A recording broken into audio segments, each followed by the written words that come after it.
to look at the economic implication of this, I have with me public affairs analyst Bola Bakari. Very good morning and welcome to the program. Thank you.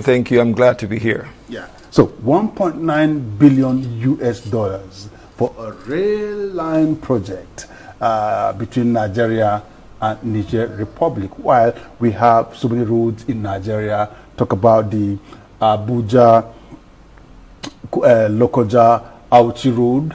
Talk about the Abuja, Kaduna, Kano Road. Talk about so many roads. So many. So why spend so much in a foreign land? Thank you very much, my brother.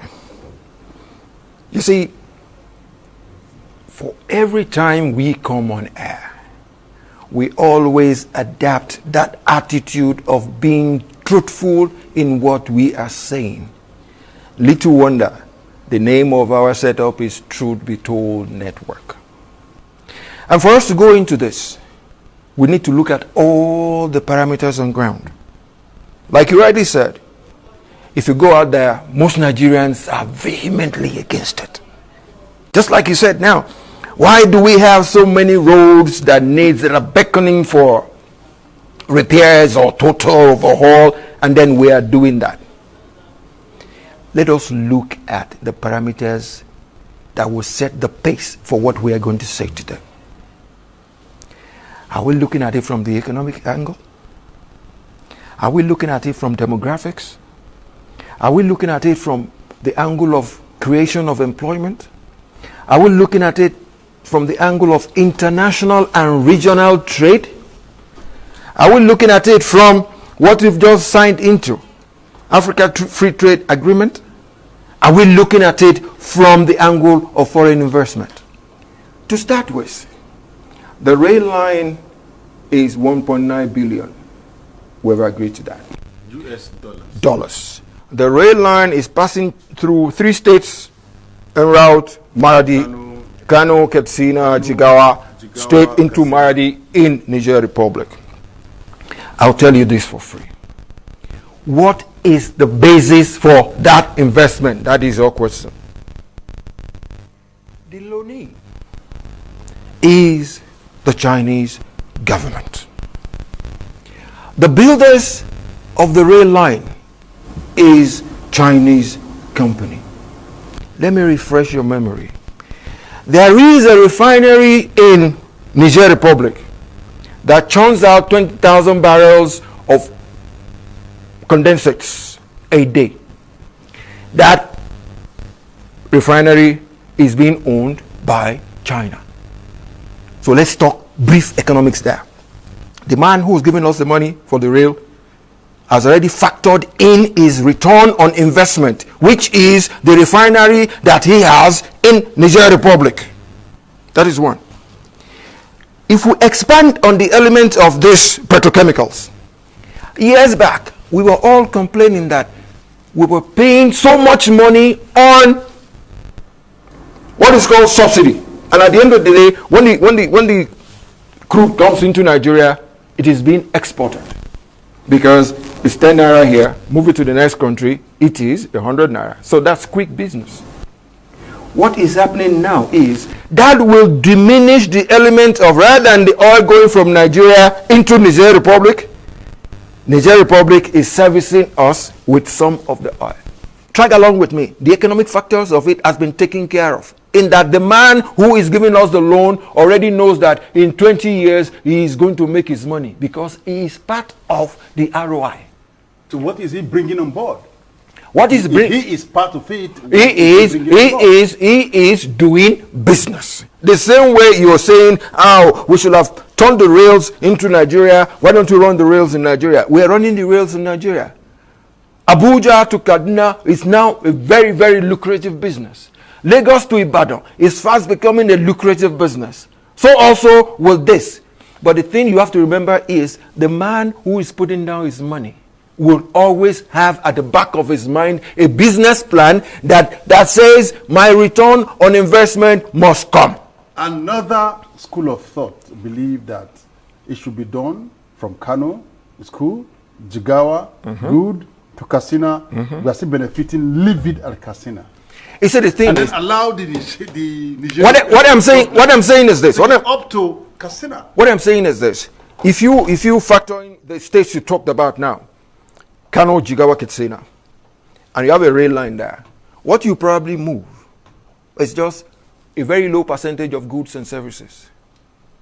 If you compare that to the investment that was put up, I will tell you it's more important you move something internationally that will be good for you. My brother, we've signed into Africa Free Trade Agreement. That rail line is going to be useful for us there and then. There is what I call regional trade. What I told you earlier now that is called regional trade. You see, it's a situation on ground whereby look at my people in the southwest, right? There is regional trade that stretches from Lagos into Republic of Benin, Togo, Ghana, as far as Ivory Coast. That is regional trade. With this rail line, we will have given credence, given it a support for regional trade within the north to move into Niger Republic. Just the same way Westerners are moving into the West Coast and people from the Southeast are moving into Cameroon. Let's give them a chance to move. I will tell you this. There are about 60 or 70% of those living in the north that has never crossed those two rivers, Niger and Benue. Because all their life, the businesses, whatever they do, is centralized there. So also in some other parts of the south. So this rail line is creating a situation whereby they can do business. Rail lines are a good way of doing it. We were at a forum, I was saying a few things earlier. I was at a panel with the governor of Katsina State, who said, most of these cattle herders, let's bring it back a little, let's localize it. Most of these cattle herders are from Niger and our northern brothers. Will you believe it? Maybe you never met it. I met it. In Nigeria, when our rail lines were working fine, we had cattle cars attached to our rail lines. It is not all the cattle that is reared from the north to the south. The ones that have been fattened and have been bred on ranches, they wouldn't want them to lose weight. And they want an easy market for them. They put them on cattle cars. What do you think will happen if all this, we call them different names now these days, they call them marauders, they call them murderers, they call them this. What happens if the cows they have in ranches are put in cattle cars in Maradi and moved down to Kano, and then from Kano they move them to Lagos? These are futuristic things we should be thinking about. These are aspects I call positive thinking. So you believe that it's really going to be a profitable venture? Very, very. Very, very. We did research, we've talked to accountants, we've talked to engineers, we've talked to some of the people involved. And with positive thinking, it will come to the fore. Just think along that simple line of say, okay, this is it. Petrochemicals from the south. How many times have we had tankers blowing up and killing 25, 26? The moment they blow up, they kill nothing less than 50 people. All because we are bridging by using the road. If the bridging were done by rail, nothing would have happened. And most of these tankers are traveling for 1 week, going from Lagos to Kano, Kaduna, and what have you. What do you think will have happened if a rail line will carry 5 trucks in just one batch? 5 trucks, and he moves it from Maradi into Kano. Maybe Kano is going to be the depot where we have your tank farms, and then from there you bridge, you distribute. Those are factors we all should look at. Another thing is, one of my friends who's a learned guy in terms of transportation, engineering, and this and that, he said, oh, that money should have been put into Lagos to do this, to do that, and then make Lagos extremely viable, free up the ports, and get things done. I told him, look here, my friend, Lagos has its own peculiar problem. Lagos State is overpopulated. Overpopulated, not in terms of human beings, in terms of infrastructure to meet the population is what is called overpopulation. If your infrastructure cannot meet your population, they are overpopulated. Lagos is overpopulated. Now, you just said something which is a factor which has been there in terms of growth and development of our nation. Corruption. Corruption is there. Now, if we are putting 1.9 billion US dollar, it's in the neighborhood of about 1 trillion naira. Yes. So, what can we do to ensure that these, aspects of corruption doesn't raise its ugly head? You see, corruption, I preach positive thinking. I know we have peculiar problems as Nigerians, but in most cases, I don't want to dwell on it. I keep on praying that we should be able to do something better and improve on our human factor, the will, the attitude to make things work well. In terms of these funds that is going there, I will tell you this for free. When it comes to the control is not totally with us. Like I said earlier, that refinery is called Soras. Soras is owned by the man who's building the railways. The man who's building the railways knows that he is moving 20,000 barrels per day of crude. He has already put that into his business plan. When they gave the loan to us, they gave us 20, 30 years.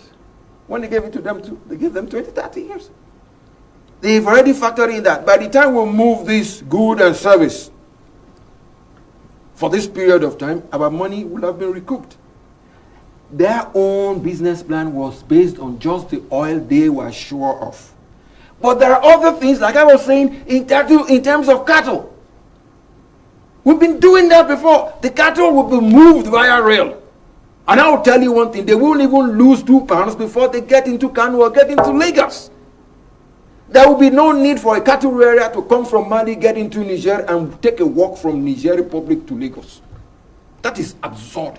Totally uncomfortable. We are preaching that they should get smarter, they should do this better. For God's sake, let's give them the enabling environment. Let's give them the education of how it will be done.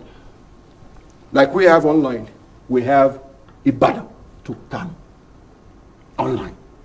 So what do you think will happen? You move a truckload of cattle from Maradi to Kano, Ibadan to the market, without them going through your farms in Benue, in your state, in this and that and that. What I'm preaching is, let us always think positive of every situation we have on hand. It might be expensive, but it is good to go. And I can tell you, even if the National Assembly, for which I normally tell them, because there was a time they were saying something that, we mortgage our sovereignty for airlines. I said, what kind of foul language is that? If you were going to borrow money, the bank will ask you for your best asset, which is probably your house. And if your family has one house, that is the sovereignty of your family. But if you're sure of what you're doing, won't you do it? You will do it. I'm throwing it back at the National Assembly now that you have a job to do. Whoever the minister is will leave, but the debt will still be pending. It is now your duty in the National Assembly to make sure that the moment we run our budget, you make sure the monies that are allocated for those payments are well done. And I'll tell you one thing for free in the terms of the taxes. Even if you go on the street and you see a very clean taxi and you see a ramshackled one, which one will you go for? You go for the clean one. Because that man has spent time and money to make his taxi look good. That is making an advert that you are buying into. So basically, there is no loss here. Do you now like an idea of trucks having accidents on our highways and exploding and killing my people? That is not the good thing to do, my brother.